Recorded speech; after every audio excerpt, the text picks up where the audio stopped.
Ben Veysi Hocam Mardinliyim. 58 doğumluyum. Bugün 30 seneden beri bu mesleği yapıyorum. Bu meyen şerbet böbrek için, mide için, bağırsaklar için çok iyi gelir. Astım için iyidir. Her derde davadır abi.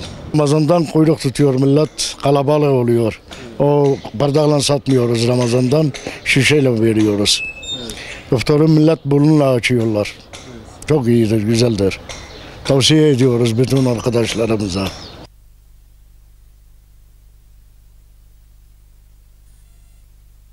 İneceğiz, gideceğiz böyle.